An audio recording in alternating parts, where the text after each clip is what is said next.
व्यवहार का प्रवेश गुरु शिष्य के बीच में नहीं। हर समय वही मन इंद्रियों के आज्ञा के अनुसार चलना, वही भोगों में रत रहना, वही सांसारिक चिंतन, वही रुपये का चिंतन। क्या अंतःकरण से चिंतन करने पर पता नहीं चलता कि तुम्हारी स्थिति कहां है? तुम रोज अवहेलना कर रहे हो, रोज मन में ठेस पहुंचा रहे हो, तुम्हें पता नहीं। और हम तुम्हें ठेस नहीं पहुंचा रहे, हम तुम्हें उद्देश्य में पहुंचा रहे हैं। हमारे और तुम्हारे संबंध का उद्देश्य है भगवत प्राप्ति, और वो हमारी आज्ञा का पालन करने से होती, ना कि हमारे माथा पूजने से।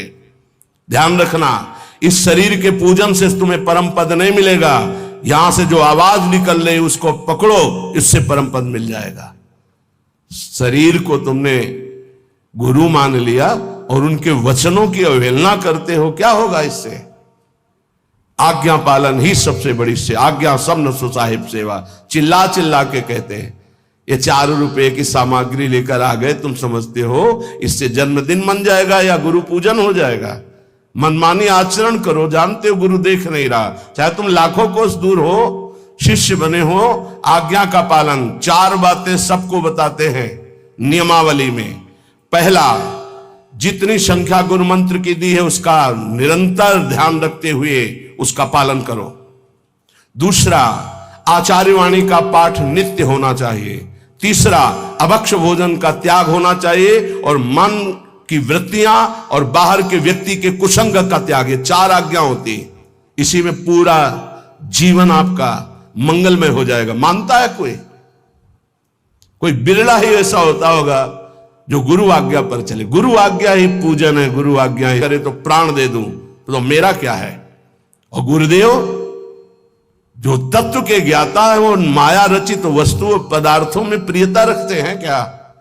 अभी समझे ही नहीं गुरु शिष्य के संबंध को। गुरु निरपेक्ष, शिष्य आसक्त गुरु पर। वो बड़े अभागी हैं जो गुरु से व्यवहार की याचना करते हैं, हमारी तरफ अनुकूलता प्रदान करते हुए अपना मानिए हमें। दुर्भाग्य है उनका। सद्भाग्य है जो गुरु के निरपेक्ष होने पर गुरु के अनुकूल रहते हैं। दुर्भाग्य है जो गुरु की अपेक्षा अनुकूलता की करे, कि हमसे अनुकूलता का व्यवहार करे। ऐसा नहीं। प्रवेश न ही लोक व्यवहार, तो लोक व्यवहार का प्रवेश ही नहीं है गुरु शिष्य के बीच में। आज केवल लोक व्यवहार गुरु शिष्य के बीच में माना जाता है। केवल लोक, परमार्थ का परिचय नहीं कि गुरु से हमारा जो संबंध है उसका मतलब क्या होता है। सेवक जी महाराज कह रहे हैं, इस रस की प्राप्ति के लिए प्रथम ही सेवो गुरु के चरण, जिनिया धर्म कहो सब करन, नाम प्रताप बतायो। जो हरिवंश नाम अनुसरहो, निष्दिन गुरु को सेवन करहो, सकल समर्पण प्राण धन, गुरु सेवा तज करे जबानी, यह अधर्म यह सभानी, कान न रसिकन मेरा है। यहां कह रहे गुरु नाम मन्ने था, अन्यथा कर दो उनकी बात को, यदि नाम रूप लीला धाम से बिलक करते हैं। बस ये बहुत जोर की बात समझनी। एक संत भगवान आए थे हिमालय की तरफ से। उन्होंने कहा कि कबीर साहब ने कहा है गुरु करे 10 पांचा। महापुरुषों के वचन उपहास में भी कभी, विनोद में भी कभी असत्य नहीं होते। तो आपका इसमें क्या भाव है कि गुरु करे 10 पांचा? उनको पूरा दोहा याद था, हम तो इतने शब्द केवल याद किए। गुरु करे 10 पांचा, 10 5 अर्थात जब तक हमें विश्राम ना मिले तब तक हमें आगे बढ़ते रहना चाहिए। जिनके वचन से, जिनके दर्शन से, जिनके संभाषण से हमारा हृदय परमानंद स्वरूप प्रभु में आकर्षित होकर दोष रहित हो रहा है, वही गुरुदेव हैं। जहां से हमें भागवतिक शिक्षा मिल रही वही गुरुदेव हैं। अनुकूलता को गुरुदेव नहीं माना जाता। आज का उपासक अनुकूलता चाहता है। हम तुम्हें अच्छा अच्छा खाने को देंगे, पैसे देंगे, कपड़ा लत्ता देंगे, तुम भजन करो, मेरे अनुकूल बने रहो। ऐसे गुरुदेव नहीं होते।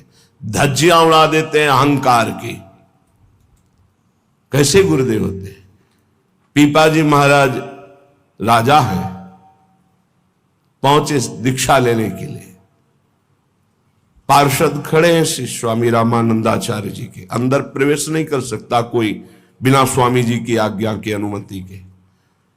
स्वामी जी महाराज, पीपाजी महाराज आए, उन्होंने कहा कह दो राजा पीपाजी आए हैं, आपके दर्शन करना चाहते हैं। क्या जरूरत है इन राजाओं की, कह दो जाओ यहां से। गए और कहा स्वामी जी महाराज का ऐसा आदेश है। वो सच्चे शिष्य थे, उनका कोई त्रुटि हो गई हमसे। राजा और राजपना और वैभव, ये त्रुटि हुई, सब हटाया, साधारण वस्त्र पहने और दरबार में फिर कहा नीच अधम पीपा आया है, पूज्य महाराज जी से कह दो श्री चरणों के दर्शन करना चाहता है। सेवक वापस आता है, स्वामी जी की आज्ञा, यहां खड़े क्या कर रहे हो, वो कुआं है उसमें गिर के मर जाओ, जाओ। चल पड़े। सेवक बताता जा रहा, स्वामी जी बिल्कुल कुआं के नजदीक पहुंच गए, अब बस गिरने ही वाले, रोक लो उनको। रुक जाओ, स्वामी जी का आदेश है, कदम रोक, वापस आओ, चलो स्वामी जी के दर्शन करने। वो सदैव पर्दे में रहते थे स्वामी श्री रामानंदाचार्य जी, पर्दे से बात करते, जब तक अधिकारी नहीं तो पर्दा नहीं हटाते थे। अगर बात भी करेंगे तो पर्दा लगा के करेंगे, आप डायरेक्ट उनको नहीं देख सकते। स्वामी जी महाराज ने पर्दा हटवाया, क्यों?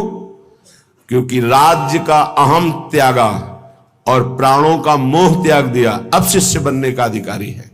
जाओ, अभी गुरु मंत्र नहीं देंगे, हम आकर देंगे तुम्हारे राज्य में स्वयं आकर। जी, आज से हमारा जीवन आपके चरणों में समर्पित है, जब उचित समझना तब आकर कृतार्थ कर देना। ये समर्पण यहां व्यवहार का समर्पण माना जाता है। गुरु हमारे अनुकूल चले, हमारा व्यवहार स्वीकार करें। प्रवेश ना ही लोक व्यवहार, तो गुरु शिष्य के बीच में लोक व्यवहार का प्रवेश नहीं है, सिर्फ परमार्थ का संबंध है। बोले गुरु पूजन करना है, गुरु पूर्णिमा है या अमुक उत्सव है।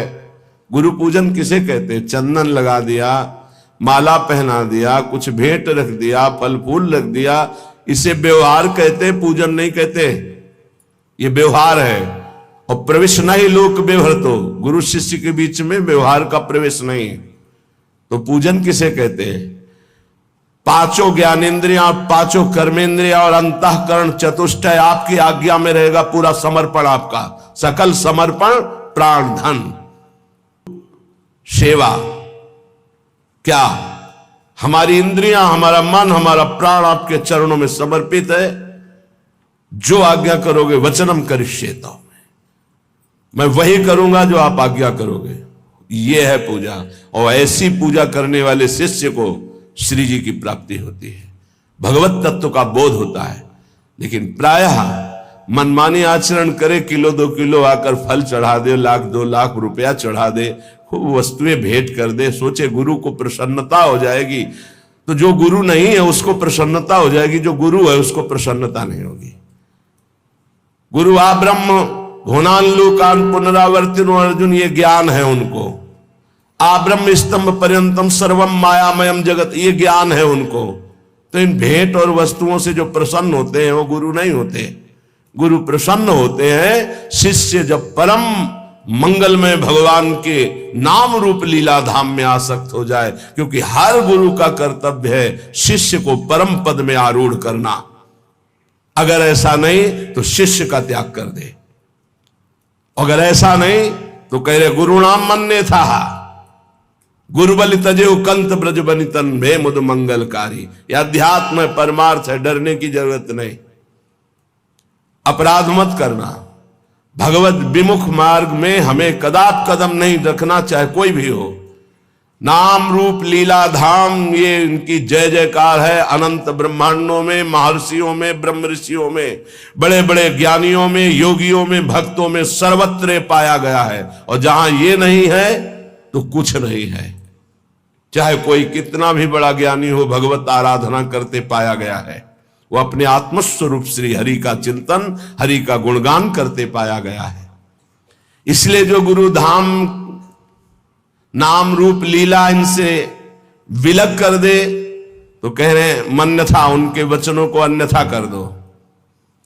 प्रवेश नहीं लोक व्यवहार दो, क्योंकि गुरु और शिष्य के बीच में व्यवहार का प्रवेश नहीं है। शुद्ध परमार्थ, उनकी आज्ञा पर चलना। समय को सर्वत्र से हटा करके एकमात्र नाम और मंत्र में लगाना, ये गुरु की आंतरिक इच्छा होती है। लेकिन ये बहिर्मुख समय को काटने के लिए व्यवस्था करते कि मेरा समय कैसे कटे, इसलिए व्यवहार की व्यवस्था, व्यवहार की स्थापना करते हैं। व्यवहार परमार्थ से विमुख करने वाला होता है। परमार्थ में स्थित महापुरुष व्यवहार को भी परमार्थ बना लेता है, लेकिन व्यवहारिक व्यवहार में ही फंसा रहता है, परमार्थ को नहीं जानता है। हम महापुरुषों की होड़ नहीं कर सकते कि वो महापुरुष व्यवहार में लग गए हैं तो हम भी व्यवहार में लग जाए। वो व्यवहार में नहीं लगे, वो परमार्थ को व्यवहार में उतारा और व्यवहार को परमार्थ बना दिया। और आप व्यवहार से व्यवहार में ही हैं, परमार्थ का बोध नहीं है, तो आपका गुरु के वचनों में प्रवेश नहीं है, समझ नहीं पाएंगे। कुछ लोग समझते हैं कि हम कुछ गुरु को दे करके और संबंध की पुष्टता रखते हैं। गुरु को क्या देना है? तुम क्या समझते हो गुरु को? भिखमंगा जानते हो क्या? नहीं माना क्या गुरु साक्षात परब्रह्म? जब परब्रह्म माना है तो कुछ देकर तुम उन्हें प्रसन्न कर सकते हो? वो कुछ लेने वाले हैं, अरे वो सर्वस्व देने वाले हैं। अपना जीवन, अपना प्राण, सर्वस्व मंत्र दे दिया, उनको तुम क्या दोगे? कितने गुरुद्रोही हो। उनके वचनों की अवहेलना करके मनमानी व्यवहार की स्थापना, व्यवहार में चलना। अरे जहां श्री जी हैं वहां पहुंचाने के लिए गुरुदेव हैं, तब भगवत मार्ग का प्रकाश होता है। इसीलिए श्रीपाद कह रहे हैं जो नाम रूप लीला धाम से विलग कर दे। बड़ी विडंबना है जीव की, बड़ी विडंबना है। देहाभिमानी जीव पुजवाना चाहता है, भाटगिरी गुरु से करवाना चाहता है। भाटगिरी का समझते हो? अरे वाह भाई वाह, इनके जैसा, प्रिया जैसा कोई नहीं, लाल जैसा कोई नहीं, प्रिया लाल जैसा कोई नहीं। तुम्हारे जैसे मच्छर अनंत ब्रह्मांडों में पैदा होते हो, मरते मिटते रहते हैं। भगवान का दास तुम्हारी भाटगिरी करने के लिए नहीं आया, वो भगवान का भाट है, वो भगवान का जस गाता है। मच्चित्ता मदगत प्राणाबोधयंता परस्परम कथयंत च माम नित्यम तुष्यंति च रमंति च। अगर हम सब अपनी मर्यादा में स्थित रहे तो कौन ऐसा जगत में जिसका मंगल न हो सके। हमें अपनी मर्यादा भूल गई, हम विषयों को प्रिय मानने लगे, विषय दाता का भाटगिरी करने लगे, वाहवाही करने लगे। इसीलिए उनका अर्थ के प्रति ममत्व, भोगों के प्रति ममत्व और दृढ़ हो गया कि जब ये हम गुरु जी के देते तो गुरु जी मुस्कुरा देते। जबकि उल्टा होना चाहिए कि गुरु की दृष्टि पड़ते ही पता चलना चाहिए मैं किसी काम का नहीं गुरु के। अगर मंत्र नहीं, नाम जप नहीं, साधना नहीं तो गुरु की मुस्कुराहट नहीं। ये मार्ग है परमार्थ का। तब लग जोगी जगत गुरु, जब लगी रहा निराश, और जब आशा मन में भई तो जग गुरु जोगी दास। परमार्थ है। परमार्थ को समझना, परमार्थी किसी महापुरुष की लंगोटी धोने पर, उसकी चरण रज में लौटने पर परमार्थ का ज्ञान होता है, शास्त्रों के केवल स्वाध्याय से नहीं तो शास्त्र स्वाध्याय करके सब परमार्थी हो। रहु गणित तत्तपसा न याति न चेज्या न निरूपणात् ग्रहाद्वा न छंदसा। छंदसा वेद श्रुतियों को कहते हैं। वेदों के स्वाध्याय से तत्वबोध नहीं हो जाता। गृहस्थ धर्म का पालन, सूर्य चंद्र आदि की उपासना, इनसे तत्वबोध नहीं हो जाता। नहीं जलाग्नि सूर्यो, तो कैसे होता है? बोले बिना महात्पाद रजो विषेकम, महापुरुषों की चरण रज में लौटने से। कल कुछ विरक्त जन आए, उन्होंने कुश चढ़ाया, इतना सुख मिला कि जैसे पूर्व स्मृति की उपनिषदों में जब जाते हैं विरक्त जन गुरुजनों के पास तो दुर्वांकुर और कुश अंकुर लेके जाते हैं। बड़ा सुख मिला कि आज पहली बार किसी ने भेंट चढ़ाई। अकिंचन भाव से, और प्रियाजू का जस प्रियाजू के और वैदिक मंत्रों का उच्चारण हृदय से हम उनका आदर करने का भाव हुआ। आज हम केवल महत्व बुद्धि अर्थ में, केवल दिमाग में रुपया, केवल दिमाग में भोग सामग्री, परमानंद प्रदान करने वाला यह अध्यात्म ब्रह्मा तक के वैभव को भी ये वमन और विष के समान अनुभव कराने वाला अध्यात्म आज अर्थ प्रधान बुद्धि कर दिया। कलयुग ने अर्थ प्रधान बुद्धि। श्रीपाद 500 वर्ष पहले कह रहे हैं, जिसके संग से प्रिया प्रीतम का रंग नाम रूप लीला धाम का रंग चढ़े, अगर कोई इनसे बिलक करे अन्यथा उनकी आज्ञा का, गुरु नाम अन्यथा, उनकी बात अन्यथा कर दो, क्योंकि गुरु शिष्य के बीच में व्यवहार नहीं, परमार्थ का है। परमार्थ समझना ही नहीं चाहते, समझना ही चाहते। बोले बिना गुरु मंत्र के कल्याण हो जाएगा? ये राधा नाम बोल रहे हैं माइक से, तुम्हें गुरु मंत्र नहीं समझ में आ रहा है? अगर राधा राधा और सच्चे आचरण करोगे तो सब अपने आप मिल जाएगा। लेकिन नहीं, आपको केवल वो पास दिखाना है कि हमको ये मिल गया, हमको ये मिल गया, है कुछ नहीं, कुछ नहीं। क्यों? पाए रतन चीन्हो नहीं दीन्हो करते डार, ये माया श्री कृष्ण की मोहे सब संसार। हाय हाय जिसमें रुपया पैसा भोग सामग्री, उसी में फिर हाय हाय। क्या संसार का त्याग किया, क्या अंदर से राग का त्याग किया, कौन से अनुराग के मार्ग पर कदम तुम्हारे बढ़े, ये साधक को ध्यान रखना चाहिए। यहां व्यवहार की कोई सत्ता नहीं, यहां परमार्थ को हुई प्रधान मानना संबंध होता है गुरु शिष्य का। कुटुंबाद्ये दीने द्रवन कृपया नो भवसितो, सकृत स्नेहैर वृंदावन मनुहठान निस्सर सखे। हे सखे, हे मित्र, ये परिवार के लोग जब तुम परमार्थ में चलने के लिए कमर कसोगे तब ये दो वचन बोलेंगे, एक तो दीन वचन और एक कटु वचन। दीन वचन, बहुत भजन करने लगे हो, देखो आज से तुम्हें हमारी कसम है, अगर तुम माला जपोगे ना तो फिर ध्यान दीजिए, हम आपके बिना जी नहीं सकते। दीन वचन, ऐसे प्रियता के वचन भगवत मार्ग में मत। और कट वचन, आज से अगर भजन किया ना तो हम आत्महत्या कर लेंगे। ऐसे हमारे सामने उपस्थित हुए हैं जन, जिनको परिवार के जनों ने ऐसा। हाँ, कभी ये शराब पीने गया तुमने मना किया, कभी व्यभिचार करने गया कहा कि आज से अगर कभी व्यभिचार करोगे तो फांसी लगा लेंगे, कभी नहीं। माला लेकर अगर सत्संग सुनना शुरू किया, भजन शुरू किया तो तुम परिवार हो उनके। तुम्हारे जैसा दुश्मन और कौन हो सकता है संसार में? जाके प्रिय न राम वैदेही, तजिए ताहि कोटि बैरिसम जद्य परम स्नेही। अगर परमार्थ में कमर कसा है, गुरु चरणों का आश्रय लिया है, तो ये शब्द कान में बैठा लो। केवल माया सत्य सच्चिदानंद प्रभु सबके हृदय में, उन पर दृष्टि रखो और उनको प्यार करो, और बाहरी शब्दों का कोई आदर नहीं। कुटुंबाद्ये दीने द्रव न कृपया, द्रवित मत हो जाना इनके वचनों में, और भयभीत मत हो जाना इनके वचनों में। कुछ नहीं होता, ये मायाकृत केवल बातें हैं, फिर सब वैसे ही राग रंग में मगन रहते हैं।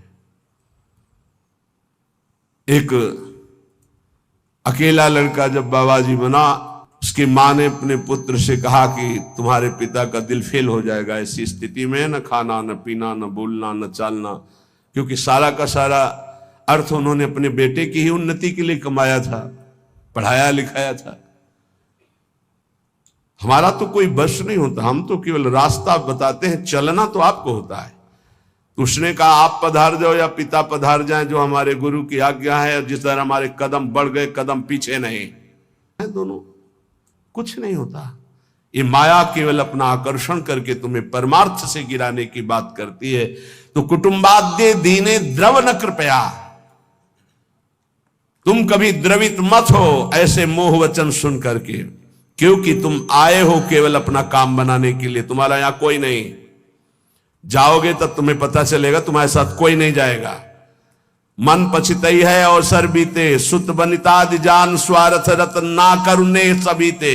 इन शरीरों से प्रेम मत करो, शरीरों में बैठे हुए गोविंद से प्रेम करो।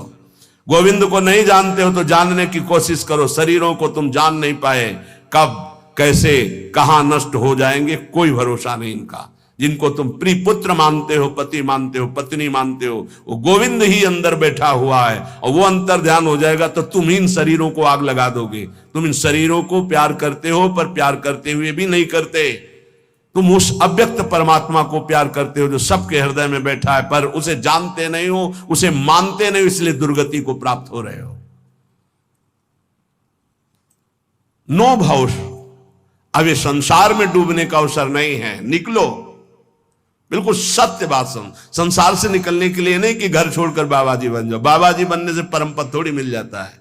भजन करने से, वैराग्य से। बाबा की कोई साधारण समझ में, जिसको देखो संत बनना कोई खेल समझ रहे हो? इन पूछो न बच्चों से, जो नौजवान बच्चे हैं कि ऐसे जैसे आग में रख दिया जाए ऐसे जलते हैं। तुम क्या जानो, क्योंकि उसी मार्ग में चले तो हमें पता है। ये अवस्था 18, 20, 22, 24, 30 ये आग की अवस्था है। इस आग में ब्रह्मचर्य रह रहे हैं, इस संयम से रह रहे हैं, कोई मनोरंजन नहीं, किसी से मिलना जुलना नहीं। प्रणाम है, भगवान की बड़ी कृपा है इनके ऊपर जो ये अपने धर्म में टिके हुए लक्ष्मण रेखा के अंतर्गत जीवन को समर्पित किए हुए। अब कुछ बने न बने, पक्का विश्वास करो। वृंदावन में बैठे हो, बस ऐसे ही रेखा के अंदर रहना, और श्री जी ना मिल जाए तो मुझे बताना कि हम तुम्हें वहीं मिलेंगे। पक्का जाके व्यवस्था हमें को तो करनी है, तुम्हें चिंता नहीं करनी। बस लक्ष्मण रेखा के सच्ची कह रहा हूं, मंदिर में चढ़ के कसम खवाई जाती, हम वृंदावन में चढ़ के बैठ के बोल रहे हैं। अगर लक्ष्मण रेखा के अंदर रहे, गुरु आज्ञा के अंतर्गत, तो तुम गिरो चाहे खड़े हो, इससे हमें मतलब नहीं है। रहना लेखा के अंदर, यहां ये नहीं कि गिर गए तो नहीं। अवगुण करे समुद्र सम गणत न अपनो जान, राई के सम भजन को मानत मेरु समान। ऐसी लाडली के शरणागत है। वृंदावनी प्रभाव सुन अपनो ही गुण देत, जैसे बालक मलिन को मात गोद भर लेत। माँ ये नहीं देखती कि बालक सोच लपेटे है, माँ देखती सिर्फ बालक है मेरा, दूसरे देखते सोच लपेटे। ऐसे ही इष्ट और गुरु का अनंत माताओं जैसा दुलार होता है। बस आप उनकी आज्ञा पर बने रहना। राई के संभजन को मानत मेरु समान। एक राई छोटा दाना होता है, इतने भजन को सुमेर पर्वत के समान मानती हमारी लाडली जू, और समुद्र के समान अपराध बन जाए तो मानती ही नहीं कि अपराध हुआ। इसीलिए हम कह रहे राधा राधा बोलो। महारानी की करुणा के आगे कोई सिद्धांत नहीं चलता। प्रीति न काहू की कान विचारे। महारानी आज्ञा कर देंगे तो महाराज दस्तखत किए ही बैठे हैं, पक्का समझ लो। महाराज की कलम वहीं चलती जहां महारानी के नेत्र होते, ध्यान रखना। महारानी के कृपा नेत्र है तो अनुल्लिख्यानंतान तद अपराधान मधुपतिर, क्योंकि अनंत ब्रह्मांडों के जज आप ही हैं। यमराज का हिसाब भी आप ही करते हैं, आपसे बढ़कर कोई नहीं। और आप हमारी प्यारी जो के बिना मोल के बिके हुए निर्तन भ्रकुटी बदन अम्बुज मृदु सरस हास मधु बोलन, अति आसक्त लाल अलिलंपट बस कीन्हे बिन मोलन। बिना मोल के बिके हुए हमारे श्री लालजू महाराज लाडली जू के प्रेम में।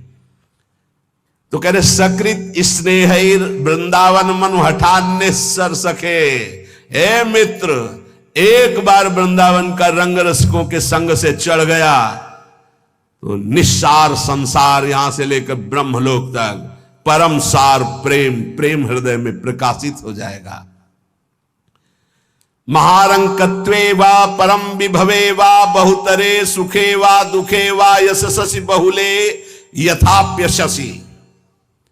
मणौवा लोष्टे वा सुहृदि परमे वि द्वेषति वा समा दृष्टिर नित्यम मम भवतु वृंदावन जुषहा। बहुत महिमामयी बात। ए भाई, मेरी बात को बहुत ध्यान से सुनना। श्रीपाद कह रहे भजन को इससे नहीं तोला जाता कि करोड़पति बन गए तो भजन का लाभ बहुत मिल गया, या भजन शुरू किया तो तुम दरिद्र हो गए। बोले देखो भजन फला नहीं, जिस दिन से वृंदावन गए सत्संग सुना उसी दिन से सब चौपट हो गया। दोनों बातें समझना। महारंकत्वे वा परम विभवे, सिंगे पे है। अगर रसिकों के संग का रंग चढ़ेगा तभी इस मार्ग में चल सकते हो, नहीं तो फिसलन ही फिसलन है। महारंकत्व हो सकता है जिस दिन से भजन शुरू करो उस दिन से शुरू हो जाए तुम्हारा पाप का संयोग जो पूर्व जमा हुआ है, क्योंकि नष्ट होकर अब तुम्हें भगवत प्राप्ति करानी है। कल एक साधक भारी रोग से ग्रसित, और वो बोला कि हमें लगता है कोई वैष्णव अपराध बन गया शरीर में। अरे बावरेपन में हम कह रहे शरीर रोग से ग्रसित है तो बुद्धि को तो स्वस्थ रख ले। बुद्धि रोगी हो गई तो शरीर स्वस्थ होने पर भी महान नरक जैसा उसको दिन और रात व्यतीत होता है, नारकी भोगों का चिंतन करते हुए। कोई अपराध तब बनता है जब अहंकार होता है, ध्यान रखना। और तुम जो सब शरणागत हो, रोज ऐसा मंजना लगता है कि तुम्हारे अहंकार चढ़ पाएगा। रोज बर्तन मांजा जाए तो चाहे जितना गंदा हो एक दिन चमकने लगता है। ये सत्संग भाग भर मत जाना, पक्का समझना, जितने बैठे हो अनुभव कर लेना। जहां कमजोरी है यही लगेगा सिर्फ मेरे लिए बोला जा रहा है, और सत्य मानना ये सत्संग है, ये सार्वजनिक भगवदानंद के लिए किसी व्यक्ति का लक्ष्य करके नहीं, सार्वजनिक सार्वभौम सत्संग होता है। शरीर का रोगों से ग्रसित हो जाना या कोई विपत्ति आ जाना ये हमारे पूर्व अपराध का है, पूर्व पाप का है। वर्तमान में यदि वैष्णव अपराध होगा तो शारीरिक दंड नहीं मानसिक दंड होगा। क्या? आपका भजन रोक दिया जाएगा। तत्कालिक आप बहुत शुद्ध वैष्णव पवित्र हृदय के हैं, अगर कोई त्रुटि हो गई तो तत्कालिक दंड मिलता है। खोपड़ी दीवाल में लग गई, चबेटा लग गया, दांत से जबान कट गई, अचानक कोई ऐसी घटना घट गई, थोड़ी मोड़ी चोट, ऐसा असाध्य रोगों का सृजन पूर्व शरीर रचने के पहले ही होता है, जो पूर्व पाप से है। आज हम भजन कर रहे हैं लेकिन पूर्व पाप रचित इसमें जो सृजन किया गया रोग वो पहले का है, आज से थोड़ी उत्पन्न हुआ है। तो साधक को बहुत विवेकवान रहना चाहिए, नहीं तो अब हमारा शरीर अस्वस्थ और बुद्धि अस्वस्थ, यही मूर्खता नहीं। शरीर स्वस्थ और बुद्धि स्वस्थ है तो हम परमानंद में मगन, ठिंगे पे रखा है। हमारी बात को समझना। हमारी बुद्धि भगवदाकार है तो पूरे शरीर में कीड़ा पड़े हो, गलता लगाओ तो कुछ फर्क नहीं है। और बुद्धि विषयाकार है तो चाहे एसी में बैठे हो जलोगे, देखा है। इन समस्याओं का समाधान करने के लिए ही अध्यात्म है। पे चल रहे हो तो महारंकत्वे वा परम विभवे, हमारे कदम नहीं रुकेंगे, चाहे हमें होता है विवेक से होता है। ध्यान दीजिए, परमार्थ पे चल रहे हो तो महारंकत्वे वा परम विभवे, हमारे कदम नहीं रुकेंगे, चाहे हमें ऐसी परिस्थिति दे दी जाए कि भोजन के लिए भी तरसने लगे, और चाहे परम विभवे। ऐसा होता है, ये ना सोचे दोनों बातें होती हैं। एक है चक्रवर्ती सम्राट अम्बरीश जी महाभागवत, और दूसरे चीदर चिदरानी जी महाभागवत, जिनके यहां अतिथि पीपा जी सीता सहचरी आते, वो अंदर जाकर अपनी पत्नी से कहते कि आज तो बहुत बड़ा अनर्थ हो जाएगा। उनका क्यों भगवान? बोले बहुत बड़े संत अतिथि आए और आज हमारे पास कुछ नहीं है। जरा विचार करना, उनके घर में दरवाजे और खिड़की भी नहीं रह गई थी। क्यों?